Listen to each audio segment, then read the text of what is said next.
হ্যাঁ, প্রিয় ছাত্রছাত্রীরা, আজকের ক্লাসে আমরা তোমাদের বিভিন্ন পশুদের সম্পর্কে আমরা আজকে আলোচনা করব। তাদের নাম জানব,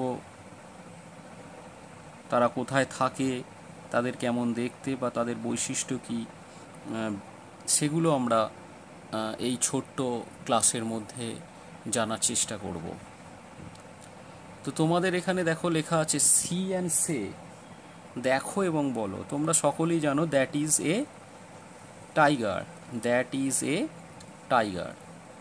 এবং এর কালারটা দেখতে পাচ্ছ ডোরা কাটা, হলুদ এবং কালো রঙের স্ট্রিপস আছে শরীরে, অর্থাৎ ছোপ ছোপ দাগ আছে। ডোরা কাটা দাগ বলা হয়, ছোপ ছোপ নয়, ডোরা কাটা দাগ। এ লায়ন, এটা হচ্ছে দ্যাট ইজ এ লায়ন। লায়নের কি আছে, মেন আছে, সেটাকে বলা হয় কেশর।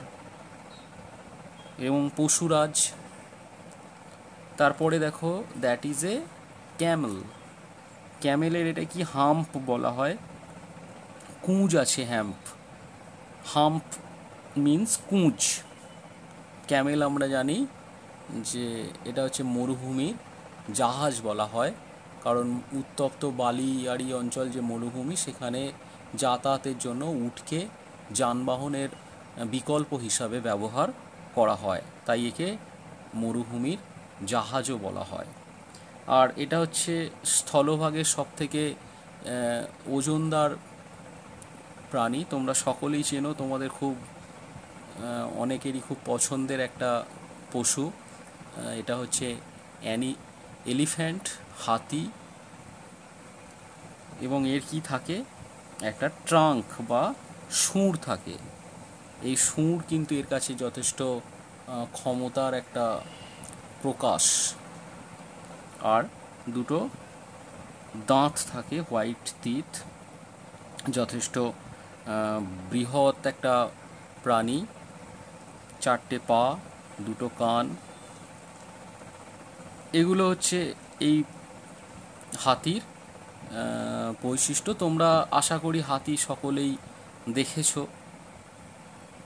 এর বাইরেও তোমরা আরও যে সমস্ত পশুর নাম জানো, আগের ভিডিওয়ে আমি যেমন বলেছিলাম যে তোমরা একটা খাতা করবে, সেখানে তোমরা তোমাদের যে চেনা ভেজিটেবলসগুলোর বাংলা এবং ইংরাজি নাম পাশাপাশি লিখে তোমাদের ভোকাবুলারিটাকে বাড়াবে, তেমনভাবে তোমরা কিন্তু এখানে আর একটা পাতায় তোমাদের চেনা পরিচিত বা আশেপাশে দেখেছো এরকম যে সমস্ত পশুগুলো আছে, তাদের নাম বাংলায় লিখবে এবং তাদের ইংরাজি নামগুলো তার পাশাপাশি লিখবে। তোমাদের পরিচিত যে সমস্ত আরও আছে, ধরো ক্যাট হতে পারে, ডগ হতে পারে, জ্যাকাল হতে পারে, কাউ হতে পারে, হর্স হতে পারে, জেব্রা হতে পারে, জিরাফ হতে পারে, ডিয়ার হতে পারে। তো এরকম বিভিন্ন যে সমস্ত প্রাণীর নাম তোমরা আশেপাশে পাবে, সেগুলো খাতায় পরপর লিখবে। একদিকে যেমন লিখলে ধরো গরু, অন্যদিকে তার পাশে ইংরাজি তার নাম কাউ। ছাগল গোট, ভেড়া শিপ, জিরাফ জিরাফ, শিয়াল জ্যাকল, হায়ানা হায়ানা, চিতা চিতা, ঘোড়া হর্স। এই রকম বিভিন্ন যে সমস্ত তোমাদের পরিচিত আছে, বিড়াল হলে ক্যাট। সো এইরকমভাবে অজস্র আমাদের এই পরিবেশে যে সমস্ত প্রাণী আছে, সেই প্রাণী বা পশু আছে, সেই পশুগুলোর নাম তোমরা লিখে, তাদের ইংরাজি নামগুলো লিখে তোমরা মুখস্থ করে ফেলবে, যেটা তোমাদের ভবিষ্যতের পক্ষে যথেষ্ট কাজে দেবে। এরপরে তোমাদের এই পড়ায় একটা ম্যাচিং দেওয়া আছে। ম্যাচিং মিন্স কলাম এতে কিছু ওয়ার্ড দেওয়া আছে, পশুদের নাম দেওয়া আছে, আর কলাম বিতে তাদের তাদের মানে দৈহিক কিছু বৈশিষ্ট্য সেটা দেওয়া আছে। সেগুলোকে আইডেন্টিফাই করতে হবে বা ম্যাচিং করতে হবে যে কোন পশুর দেহ মধ্যে এই বৈশিষ্ট্য লক্ষ্য করা যায়। দেখো, ক্যামেল, লায়ন, এলিফ্যান্ট এবং টাইগার, এই চারটে যেগুলো ওপরে পড়লাম, ছবিতে ভালো করে দেখার পর তোমরা বুঝতে পারবে যে উট, সিংহ, হাতি এবং টাইগারের শরীরে মধ্যে কোন প্রাণীর মধ্যে এই বৈশিষ্ট্যগুলো আছে। কি কি আছে? ট্রাঙ্ক মানে সুঁড়, স্ট্রাইপস মানে হচ্ছে ডোরাকাটা দাগ, মেন মানে কেশর এবং হাম্প মানে কুঁজ। তাহলে এখানে ক্যামেল কি আছে? হাম্প আছে, এই যে করা আছে। লায়ন কি আছে? মেন মানে কেশর আছে। এলিফ্যান্টের ট্রাঙ্ক, সুঁড় আছে। আর টাইগারে স্ট্রাইপস অর্থাৎ ডোরাকাটা দাগ আছে।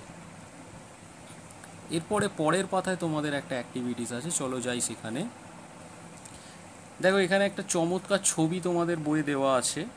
সেই ছবিটায় বেশ কিছু পশু, সমস্ত বেশ কিছু পশুর এক একটা অঙ্গকে নিয়ে একটা কমপ্লিট পশু বানানোর চেষ্টা করা হয়েছে। তোমাদেরকে চিহ্নিত করতে হবে যে এই পুরো ছবিটার মধ্যে কোন কোন পশুর এক একটা অঙ্গ এখানে বা এক একটা বডি পার্টস এখানে সংযুক্ত করা হয়েছে বা অ্যাডেড করা হয়েছে। তোমাদের বুঝতে পারছো যে পাটা কিন্তু হাতির, এলিফ্যান্টের। আবার এই সামনের পাটা অর্থাৎ ফ্রন্ট লেগটা কিন্তু আমরা দেখতে পাচ্ছি জেব্রার। এখানে আমরা কেশর, সিংহের মুখ দেখতে পাচ্ছি। আবার এখানে বডিটা বাঘের দেখতে পাচ্ছি। আবার লেজটা কিন্তু চিতার বা লেপার্ডের দেখতে পাচ্ছি। তো এইভাবে যে সমস্ত প্রাণীগুলো আমাদের এখানে অ্যাডেড করা হয়েছে তাদেরকে তোমরা এইখানে যে তোমাদের জায়গাটা আছে, you can see the body parts of many animals in this picture, name the animals. তো সেই পশুগুলোর নাম এখানে লায়ন, টাইগার, জেব্রা, এলিফ্যান্ট এবং লেপার্ড যেগুলো লেখা হয়েছে সেগুলো তোমরা কিন্তু লিখবে।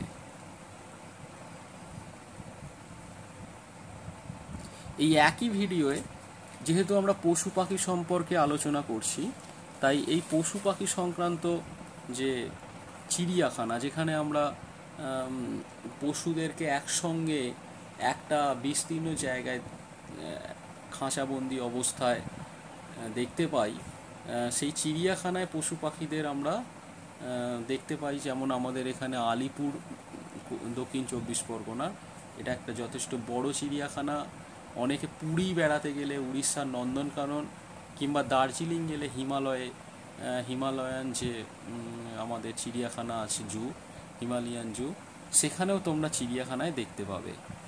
যেমন এখানেই দেখো একটা চিড়িয়াখানার একটা প্রতিকৃতি অর্থাৎ তোমাদের বোঝানোর জন্য ব্যবহার করা হয়েছে। যেমন এখানে একটা গন্ডারের ছবি আছে, এখানে উট পাখি, এখানে দেখো বাঁদর লাফ দিচ্ছে, এখানে হরিণ, এখানে ভল্লুক। এগুলো তো তোমরা চিড়িয়াখানায় সবাই গেছোই বাবা মায়ের সাথে। আর যদি না গিয়ে থাকো তাহলে শীতকালে অবশ্যই বাবা মাকে বলো একবার চিড়িয়াখানায় নিয়ে যেতে। সেখানে গিয়ে তোমাদের এই পশু পাখিদের সম্পর্কে একদম পরিচিতি হয়ে যাবে, সামনাসামনি তাদেরকে দেখতে পাবে, তাদের দৈহিক আকৃতি, গঠন, তাদের বিশেষ বৈশিষ্ট্য সব কিছু তোমরা দেখতে পেলে তোমাদের কিন্তু নতুন করে আর কোনো কেউ তোমাদেরকে ঠকাতে পারবে না যে এই পশুটার নাম কি বা এই পশুটা সম্পর্কে তুমি কি জানো না কেন, এগুলো।